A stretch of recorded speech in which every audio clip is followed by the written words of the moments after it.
Hey, boys and girls, this week we have talked about this artist right here. Here he is as a young boy, and this is Louis Armstrong.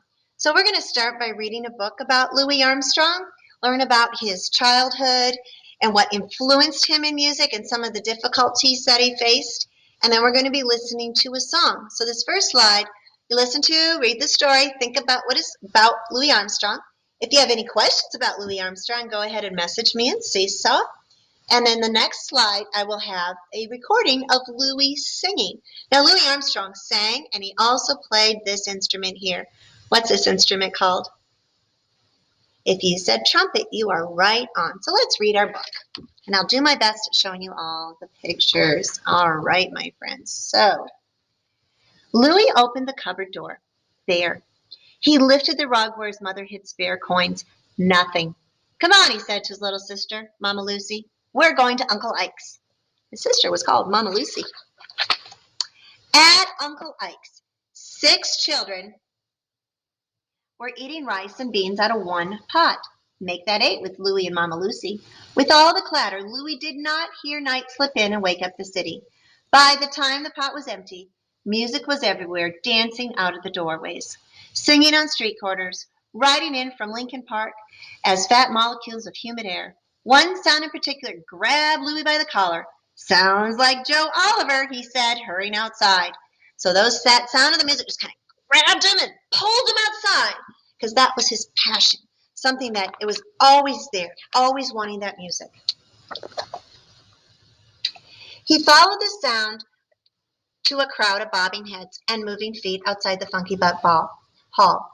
And yes, it was Joe Oliver, the man they called King, crying wah, wah on his cornet for all of New Orleans to hear.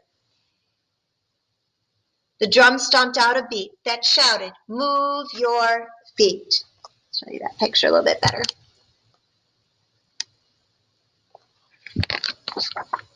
So, Louis danced as if the hot blasts of music were scorching his bare feet, grinning as wide as the Big Dipper in the starry sky. Go, Dippermouth, go, someone called, and Louis danced harder because a good nickname is hard to come by, and he had just snagged a winner. When at last the band turned and marched, not missing a beat into the hall, he grabbed a piece of the music riding in the air to remember. Later that night, he would sit on the bed he shared with Mama Lucy and his mother Mayanne, and empty his head of all the music he had collected that day. In the dark, with his sister breathing softly beside him, he would put together a song. If I could sing, I could bring home pennies, play slow drag blues, tap happy feet blues, till the sun rose, if I only had a horn. So what does he want? He wants a horn. So, Louis and his friends, 3 buddies, went swimming in the river where the banana boats docked.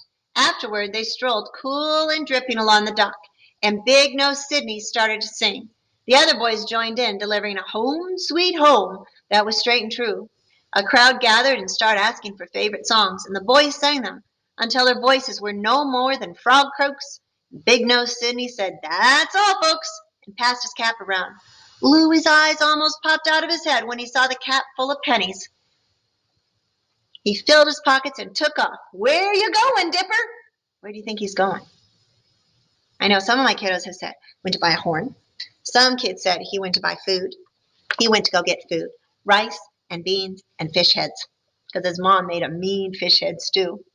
Save some for us, but all they got was a bit of that dream song, Ride in the Breeze. If I could sing, I could bring home pennies, play slow drag blues, tap happy feet blues, till the sun rose, if I only had a horn. Yeah. All right. On New Year's Eve, the city of New Orleans celebrated with bang and big time. Oh, the noise! Firecrackers, hot jazz music pouring out of the honky-tonks and pistols. People shot up anything that was handy just for the fun of it. Louis and his gang were singing on the corner of Perdido and Rampart Streets. I'll show you those pictures a little bit better. Okay? Well, this is where Louis is going to start to get into trouble. Collecting pennies by the capful when a boy across the street fired a 6-shooter. Go get 'em, Dipper, said Big Nose Sidney. Louis pulled out an old .38 he'd found in the bottom of his mother's trunk and shot it six times in the air. The boy ran off like a rabbit, and Louis and his buddies fell down laughing. Yeah. So he shot the gun in the air. Is that a good thing or a bad thing? Not a good thing, because people can get hurt with that. Uh-oh. Out of nowhere, big, strong arms grabbed Louis and shoved him into a black horse-drawn wagon with a little bitty grilled window. The wagon took Louis to jail. There was no dream song riding the breeze that night. He had gotten himself into some big trouble. But sometimes when bad things happen to us, good things come out of those bad things. Sometimes it teaches us a lesson. Louis went to live at the colored waif's home. So we can get that going. There we go.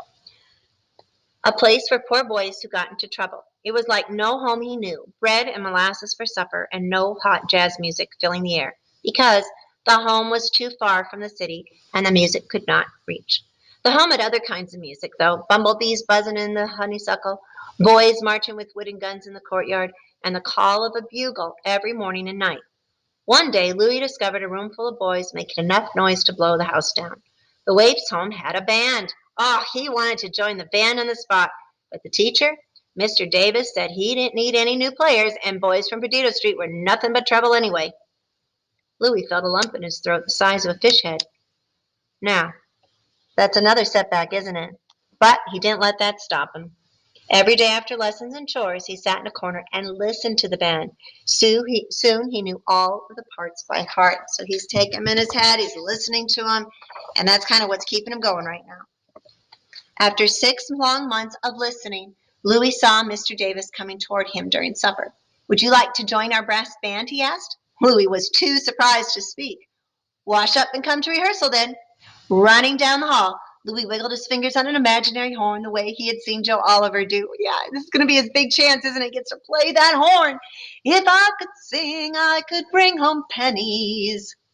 Play slow drag blues, tap happy feet blues till the sun rose. If I only had a horn. But Mr. Davis did not give Louis a horn. He gave him a little tambourine and then a drum. Louis rapped out a beat that made the boys tap their feet. Then he played a snappy little solo. Hooray for Louis Armstrong, the boys cheered. Well, when Mr. Davis needed a bugle boy, he chose Louis over all the others. Louis shined up the dirty old bugle so it gleamed. And at night he blew such mellow tones that the boys tumbled into bed and fell into a deep sleep. But a bugle was not the horn Joe Oliver had used to make those wah-wah sounds outside the Funky Bud Hall. I have an awful urge to learn the cornet, Louis said to Mr. Davis. I know, said the teacher. I knew the first day you came in here, I said. That boy got an earful of Joe Oliver back home, and he can't get rid of it. The only cure is to play the horn himself. But you weren't ready. You thought King Oliver learned to play that trumpet overnight, and Bunk Johnson and Buddy Bolden, too. They didn't. They practiced, because that's how we get better. Solemnly, he took down a beat-up old cornet from a high shelf and placed the instrument in Louis's hand. You are ready now. If I could sing, I could bring home pennies, play slow drag blues, tap happy feet blues, till the sun rose if I only had a horn.